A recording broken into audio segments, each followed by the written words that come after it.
Imagine for a second that you wake up tomorrow morning. You wander into the kitchen, pour yourself a fresh cup of coffee, grab your phone, and right there on your feed is a headline that literally changes the trajectory of human history forever. The headline announces that someone, somewhere, has just turned on a machine that is officially smarter, more creative, and just flat out more capable than the absolute brightest human minds on planet Earth. Now, I know what you're thinking. You're thinking, okay, come on, that sounds exactly like the plot of a summer sci-fi blockbuster, right? But here is the wild part. For thousands of engineers, scientists, and philosophers all around the globe right this very second, this is absolutely not fiction. This is an impending reality. Welcome to AI Explained Simply. In this explainer, we are diving deep into the source material to unpack a high-stakes mystery that is sitting right at the bleeding edge of technology. We're going to ask some massive questions. What exactly is intelligence anyway? And honestly, how close are we to actually building a machine that doesn't just match our brain power, but leaves us completely in the dust? Let's explore exactly how our world changes when the machines finally wake up. So let's kick things off with a date that should absolutely make you sit up and pay very close attention. 2047. Now, what's really fascinating about 2047 is that it isn't just some random number pulled out of a hat by a writer. Recently, a massive survey was conducted involving 2,778 of the world's leading artificial intelligence researchers. When these experts were asked to estimate the year when machines would have a 50% chance of outperforming humans at literally every possible task, their consensus pointed right to 2047. But here's the part that is truly shocking. Just one single year prior, a similar survey of experts put that exact same date well over a decade further into the future. Think about that for a second. In just 12 months of seeing how fast AI was moving, these experts looked at the data and slashed 13 entire years off their prediction. The timeline isn't just moving, it is accelerating at a breakneck pace, and this future is rushing toward us much, much sooner than almost anyone originally anticipated. Okay, let's jump right into Section 1, Decoding AI, AGI, and ASI, so we can get our roadmap for this technology clearly laid out. To really wrap our heads around exactly why this timeline is shrinking so incredibly fast and what it actually means for your everyday life, we first need to systematically cut through the buzzwords you hear on the news. We need to look at where we stand today and the monumental milestone we are sprinting toward. So the absolute most crucial thing to grasp here is the stark contrast between the tech we use right now and what researchers are trying to build tomorrow. Right now, we live entirely in the era of narrow AI. And hey, narrow AI is fantastic, but is highly, highly specialized. Think of it like a brilliant tool that only does one thing. When an AI absolutely crushes a world champion at chess, or when it navigates a self-driving car through crazy city traffic, or predicts the complex 3D structure of a protein, it is showing off unbelievable intelligence, but only within that specific, narrow little box. That chess computer has absolutely zero idea how to drive a car, and the car cannot play chess. On the other side of this slide, we have the ultimate holy grail of computer science, artificial general intelligence, or AGI. And AGI is a completely different beast. This is a system that can match human cognitive abilities across literally any task you throw at it. It is fully adaptable. It can learn brand new things in real time, exactly like you or I can, without needing some programmer to completely rewrite its code from scratch. Now, as we edge closer and closer to AGI, we also have to grapple with a deeply philosophical concept known as strong AI. This idea has been heavily debated by philosophers like John Searle for decades, and it is a real mind-bender. Strong AI suggests a scenario where the machine we build wouldn't just be incredibly smart, but would actually possess true consciousness. Think about the massive difference between a highly advanced tool and an actual sentient mind. A pocket calculator is a tool. It processes math way faster than you ever could, but it doesn't actually know it exists, right? Strong AI proposes that a highly advanced system would actually experience the world. It would feel. This raises some incredibly profound questions, primarily because many experts believe you might actually be able to have AGI, a machine that can do everything a human can do flawlessly without it actually being conscious on the inside. And this brilliantly illustrates the ultimate leap, the one that literally keeps top researchers awake at night. We're talking about artificial superintelligence, or ASI. See, if we actually manage to build an AGI that learns exactly like a human, there is absolutely no reason to believe its learning will just mysteriously stop at human capacity. Because it operates on synthetic computer hardware, it could process information millions of times faster than our squishy biological brains. Artificial superintelligence describes a system whose general capabilities vastly, almost incomprehensibly, exceed those of any human being across any conceivable task. This is the entity that could potentially cure all diseases overnight. It could solve the global climate crisis in an afternoon, or invent breathtaking technologies we can't even dream of yet.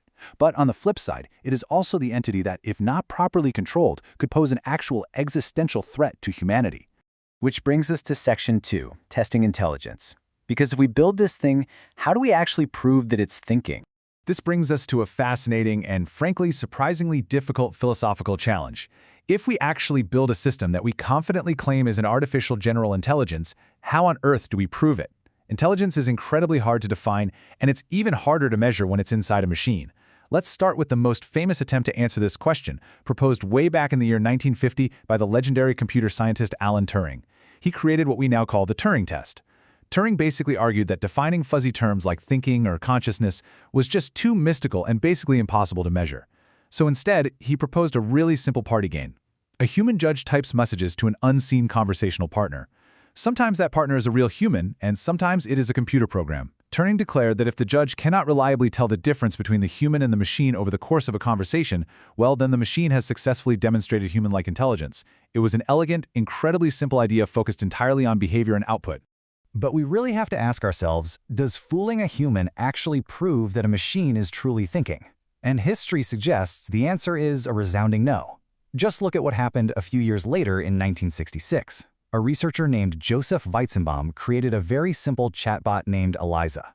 Now, Eliza was designed to act like a psychotherapist, but it wasn't smart. It used extremely basic coding rules to just rephrase whatever the user said as a question. So if you typed, "I am sad," Eliza would just spit back, "Why are you sad?"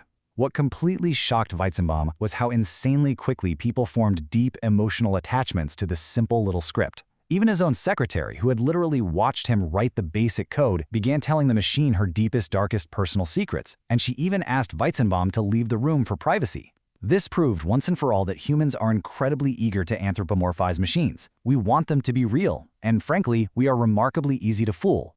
To truly understand why imitating a conversation isn't exactly the same as true intelligence, let's dive into philosopher John Searle's incredibly famous Chinese room thought experiment, which is illustrated right here. I want you to really picture this. Imagine a person gets locked inside a room. Now, this person only speaks English and has zero understanding of Chinese, not a single word. Through a little slot on the door, someone outside passes them a piece of paper with a question written in Chinese characters. Now, the person inside the room has a massive, giant English rulebook, and the rulebook says, hey, if you see this specific shape, copy down this other specific shape and pass it back out. The person waiting outside receives a perfectly sensible, grammatically correct answer in Chinese and concludes, wow, the person in there is totally fluent. But the person inside understands absolutely nothing. They are just blindly manipulating symbols. This elegantly proves that a computer processing vast amounts of data to give you a perfect answer is not the same thing as true understanding. Okay, so if language alone doesn't prove intelligence, let's move to a completely different kind of test. Apple co-founder Steve Wozniak proposed what is now known as the coffee test. He asked a brilliantly simple question. Could a machine walk into a random, unfamiliar American home and brew a cup of coffee? Now, this sounds totally trivial to you and me, right? But it is deceptively complex for a machine. It requires profound physical intelligence. The machine has to navigate a strange floor plan it has never seen, figure out which room is actually the kitchen, visually identify a coffee maker it isn't programmed to recognize, open arbitrary cabinets to find mugs, locate the beans, figure out how the specific sink works to get water, and finally execute the brew. This proves that real-world adaptability requires a lifetime of contextual knowledge and common sense that our current artificial intelligence fundamentally lacks. Realizing that we desperately need better yardsticks than just chatbots, cognitive scientist Gary Marcus proposed a really rigorous 5-part benchmark to test true, flexible general intelligence inside a single system. As outlined in the 5 tasks on this slide, an AI must do everything from genuinely understanding the complex emotional conflict of a movie to writing 10,000 lines of completely bug-free computer code from just a simple natural language prompt. It also has to read an entire novel and provide insights to go way beyond the literal text, work as a highly competent cook in any arbitrary physical kitchen, and convert incredibly complex mathematical proofs into rigid symbolic logic. Looking at this list shows exactly how unbelievably high the bar for true artificial general intelligence really is. Let's transition to Section 3. Are we already there? Because this is where the debate gets really heated. With all those rigorous tests in mind, we absolutely have to tackle the elephant in the room. If you have played around with a modern AI assistant recently, you might have felt a chill down your spine and asked yourself, wait, have we accidentally built AGI already and we just haven't realized it yet? Well, there is currently a massive, high-stakes debate tearing right through the tech industry regarding the large language models we use today. On the yes side, researchers eagerly point out that today's systems are incredibly general. They process multimodal inputs, meaning they can see images, hear audio, and read text, and they can fluidly switch from discussing quantum physics to writing a romantic comedy script in a literal second.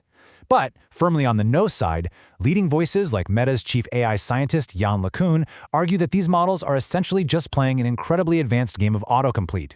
He points out that they fundamentally lack basic common sense, they do not have persistent memories, they cannot create hierarchical plans for the future, and they have absolutely zero real-world embodied experience.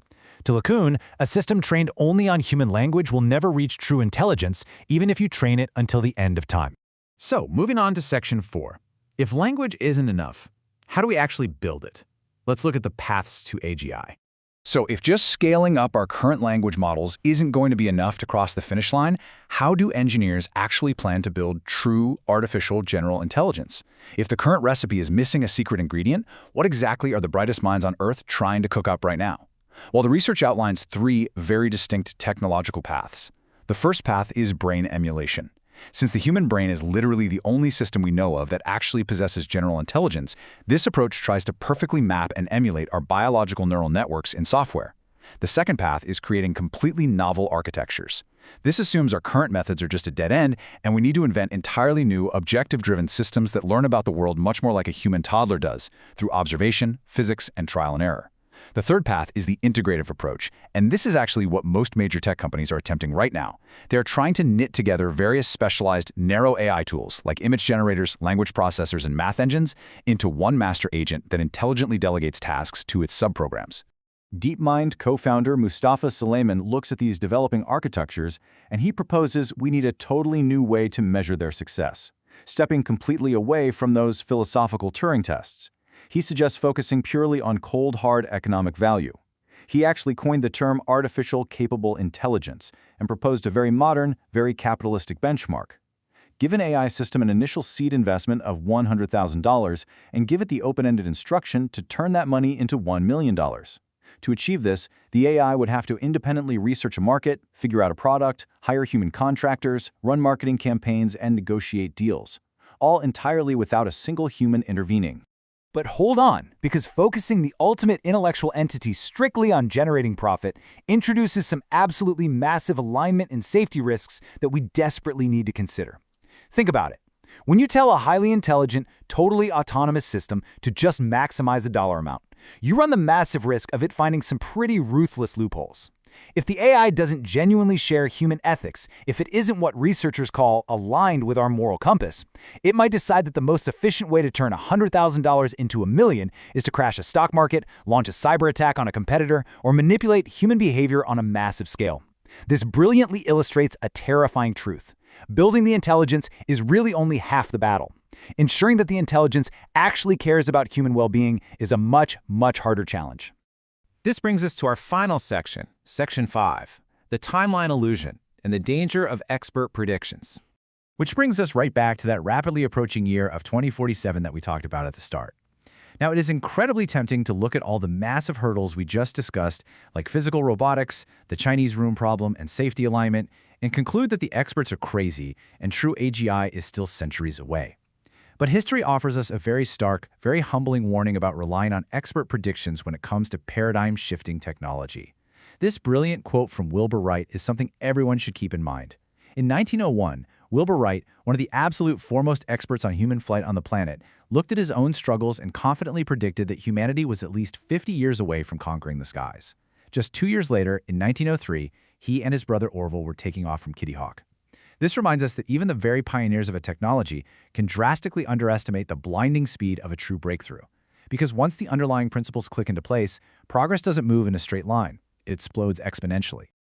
So what you should really take away from all this is a profound sense of vigilant curiosity. We're not just watching a neat little upgrade to our smartphones here. We're watching the potential birth of an entirely new kind of mind. If the timeline is shrinking and the experts are underestimating the speed of breakthroughs once again, we have to ask ourselves the ultimate question. What happens to our jobs, our economy, and our fundamental place in the universe when the machine finally wakes up? The threshold of artificial superintelligence is approaching fast, and it is a future we all need to be prepared to navigate together. Thank you for joining me for this explainer of the source material. Keep questioning the incredible world of technology around you, and I'll see you next time on AI Explained Simply.